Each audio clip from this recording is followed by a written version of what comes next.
आगे बढ़ते हैं, बात मेवाड़ राजघराने की करते हैं, क्योंकि मेवाड़ राजघराने में संपत्ति को लेकर विवाद गहराता जा रहा है। और मीनाक्षी, ये जो विवाद है, ये विवाद राजघराने से बाहर निकलकर सड़कों पर भी आ गया है। और विवाद इतना ज्यादा बढ़ गया कि वहां पर पुलिस फोर्स की तैनाती करनी पड़ी। विश्वराज सिंह और उनके चचेरे भाई के बीच में आखिरकार ये विवाद पनपा क्यों, इसके पीछे की वजह क्या है, देखिए इस रिपोर्ट में।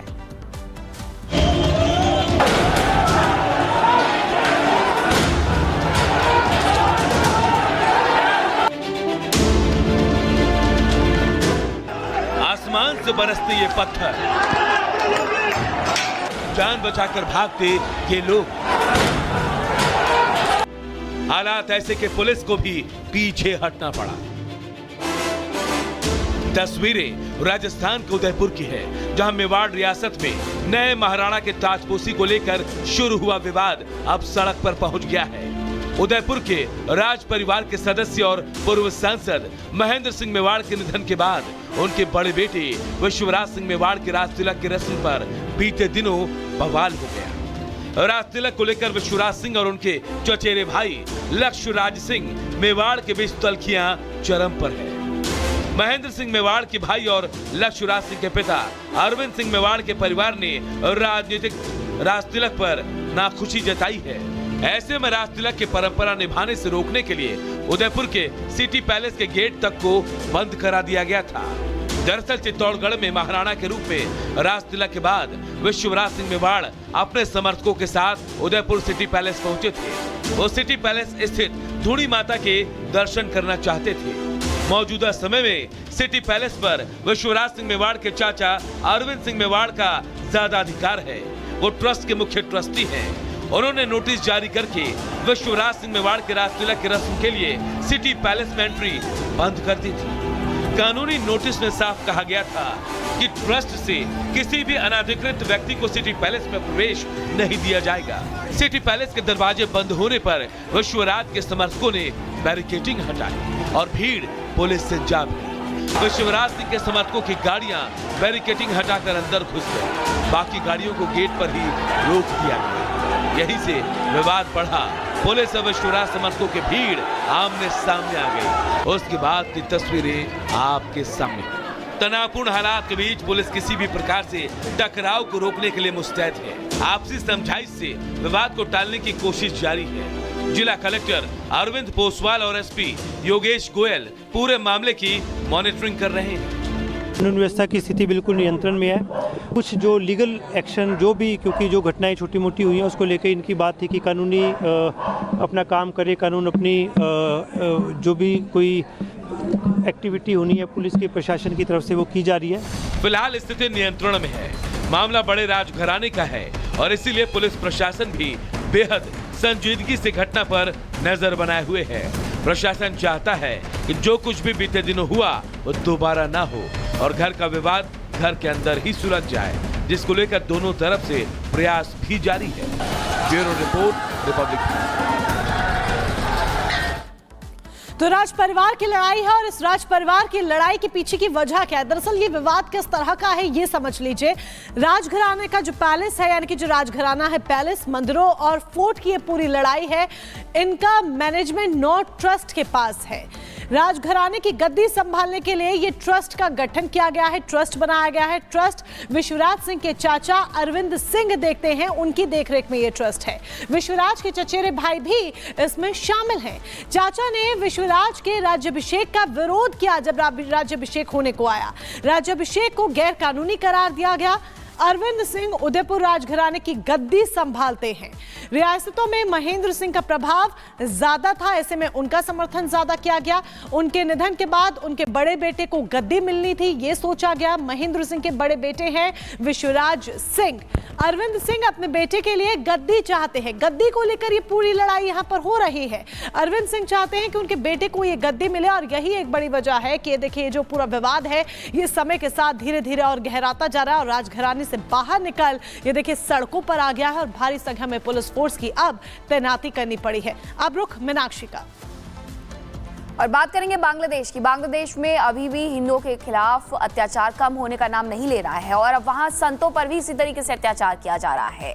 इस्कॉन धाम के अध्यक्ष हैं चिन्मय प्रभु, जिनकी गिरफ्तारी हुई है और इस्कॉन की तरफ से ये कहा गया है कि उन्हें ढाका पुलिस के अधिकारी के द्वारा गिरफ्तार किया गया है, वो भी तब जब वो ढाका के एयरपोर्ट पर मौजूद थे। लेकिन इस सब के पीछे की वजह क्या है कि वहां पर अभी भी इसी तरह जो हिंदू हैं उनके खिलाफ अत्याचार हो रहा है। इस रिपोर्ट में देखें।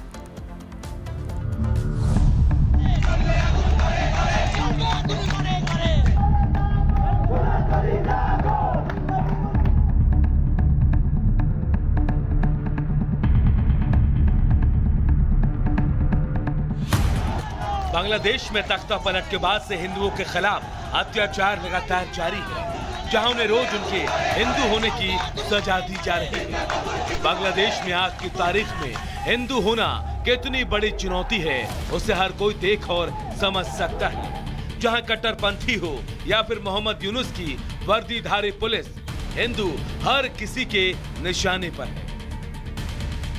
साल 1971 में जिस देश के लिए बंगबंधु और भारत के योद्धाओं ने अपना सर्वस्व दिया, उसी बांग्लादेश में वसुधैव कुटुंबकम और सर्वे भवन्तु सुखिन की भावना रखने वाले सनातनियों की टारगेट किलिंग तो उनके दिवाले को कट्टरपंथी खुलेआम निशाना बना रहे हैं। तो इन सब अत्याचारों के बाद भी बांग्लादेश के हिंदू द्रोही हुक्मरानों का जी नहीं भरा था।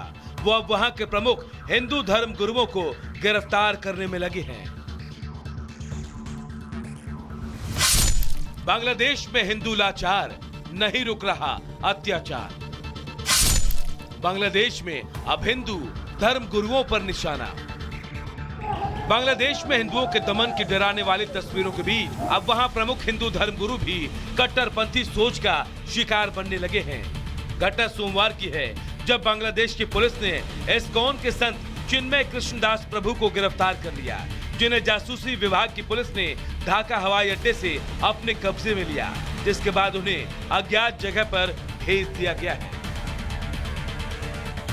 आपको बता दें कि चिन्मय कृष्णदास प्रभु बांग्लादेश में डरे सहमे हिंदुओं की उम्मीद की किरण की तरह थे, जो न सिर्फ 5 अगस्त के बाद वहां बने हालात में हिंदू अल्पसंख्यकों के हितों की आवाज उठा रहे थे, बल्कि अत्याचार के खिलाफ हिंदुओं को एकजुट कर शांतिपूर्ण प्रदर्शन का नेतृत्व भी कर रहे थे। जहां बीते हफ्ते शुक्रवार को ही उन्होंने रंगपुर में एक विशाल विरोध रैली को संबोधित किया था, जिसके चलते वो बांग्लादेशी कट्टरपंथियों की नजरों में इस तरह खटकने लगे कि उन्हें अब गिरफ्तार कर लिया गया। शांति और सौहार्देर परिवेश मेरे खिलाफ देशद्रोह का मामला दर्ज हुआ है। मैं आप सबसे आग्रह करता हूं, कभी भी मेरी गिरफ्तारी हो सकती है। आपको इस आंदोलन को आगे बढ़ाना है। बांग्लादेश में संत चिन्मय कृष्णदास प्रभु की गिरफ्तारी का जोरदार विरोध भी शुरू हो चुका है, जहां तमाम हिंदू सड़कों पर उतरकर उनके गिरफ्तारी का विरोध करते हुए उनकी तुरंत रिहाई की मांग कर रहे हैं। बांग्लादेश में एक चुनी हुई लोकतांत्रिक सरकार को गिरवाने के बाद जिस तरह नोबेल पुरस्कार विजेता का लबादा ओढ़कर मोहम्मद यूनुस ने अमेरिका का पिट्ठू बनकर ढाका की सत्ता पर वो काबिज हुए, उसके बाद से जिस तरह वहां के हिंदुओं के साथ अत्याचार हो रहे हैं, उससे दुनिया के आगे मोहम्मद यूनुस का तथाकथित सुधारवादी चेहरा बेनकाब हो रहा है। क्योंकि उसी मोहम्मद यूनुस के रहते बांग्लादेश में हिंदुओं की स्थिति कुछ ऐसी है जैसे कि मध्यकाल में हुआ करती थी, जो अपने वजूद के लिए संघर्ष कर रही है। Bureau report, Republic Bharat. Bangladesh के यूनुस सरकार में भी अभी तक वहां के हिंदुओं पर अत्याचार हो रहा है, अत्याचार रुक नहीं रहा है, जबकि वो खुद नोबेल पुरस्कार से सम्मानित हैं, लेकिन वहां की जनता को सम्मान नहीं दे पा रहे हैं। अब बात चिन्मय प्रभु की करें। चिन्मय प्रभु कौन है जिनकी गिरफ्तारी हुई है? चिन्मय प्रभु को चिन्मय कृष्ण दास ब्रह्मचारी भी कहते हैं। वो बांग्लादेश में हिंदू नेता है और इस्कॉन मंदिर के सदस्य भी है, जिनकी गिरफ्तारी की गई है। अब इसी तरीके से जो तस्वीरें है वो निकल करके हर वक्त सामने आती रहती है। कहीं किसी हिंदू को काटा जा रहा है, मारा जा रहा है, किसी की गिरफ्तारी हो रही है, और यही आज फिर से वो तस्वीर कल देखने को मिली। यूनुस सरकार में हिंदुओं पर अत्याचार का विरोध करते रहे हैं और उन्होंने बांग्लादेश में हिंदुओं से एकजुट होने की अपील की थी, और यही सारी तमाम वजह रही चिन्मय प्रभु की शायद गिरफ्तारी की। इसी के बाद से वो लगातार यूनुस सरकार के निशाने पर थे और अब चिन्मय प्रभु को बांग्लादेश पुलिस ने गिरफ्तार कर लिया है, क्योंकि वो हिंदुओं से कहते हैं वहां पर कि एकजुट होकर के रहो। बताया जा रहा है कि वो ढाका से चटगांव के लिए जाने वाले थे और इस दौरान उनकी गिरफ्तारी की गई है। जब वो चटगांव के लिए निकले उस दौरान उन्हें बीच में रोका जाता है। हवाई अड्डे पर पहुंचती है पुलिस और बांग्लादेश पुलिस ने उन्हें वहां पर जाकर के गिरफ्तार कर लिया। तो ये पूरा खाका है, आपको बता रहे हैं, दावा है उन पर कि देशद्रोह के आरोप में हिंदू संत चिन्मय प्रभु की गिरफ्तारी हुई है, ये उनको लेकर के कहा गया है। उन पर बांग्लादेश में सौहार्द बिगाड़ने का आरोप लगाया गया है, क्योंकि उन्होंने हिंदुओं से वहां पर कहा था कि एकजुट होकर के एक साथ रहना है। फिलहाल चिन्मय प्रभु अभी बांग्लादेश पुलिस की हिरासत में ही है, उन्हें छोड़ा नहीं गया है और हिंदू संगठनों ने यूनुस सरकार से रिहाई की मांग की है। रिहाई न होने पर बांग्लादेश में बड़े प्रदर्शन की चेतावनी भी दी गई है यूनुस सरकार को। अभी भी हालात वहां पर डगमगाए हुए हैं, स्थिति बिल्कुल भी सुधरती हुई नजर नहीं आ रही है। क्या पाकिस्तान में लॉकडाउन लगने वाला है? ये सवाल इसीलिए क्योंकि पाकिस्तान के हालात लगातार बेकाबू होते जा रहे हैं। दरअसल पीटीआई समर्थक सड़कों पर उतरे हुए हैं। वो किसी भी कीमत पर इमरान खान की रिहाई चाहते हैं, तो उधर दूसरी तरफ शहबाज सरकार हर हथकंडा अपना रही है पीटीआई समर्थकों को रोकने का। लेकिन इस पूरी रसाकशी में इन सब के बीच कई पीटीआई समर्थक ऐसे हैं जिनकी मौत हो गई है। एक पुलिसकर्मी की भी मौत हुई है। एक रिपोर्ट आपको दिखाते हैं जिसके जरिए देखिए कि आखिर पाकिस्तान में इस वक्त किस तरह की स्थिति है, किस तरह के हालात हैं।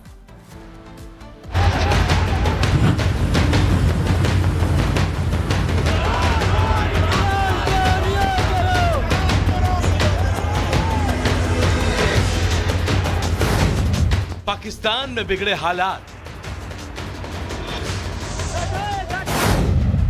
सड़क पर तेज हुआ संग्राम, शहबाज सरकार की बड़ी टेंशन, पुलिस नहीं ले पा रही एक्शन।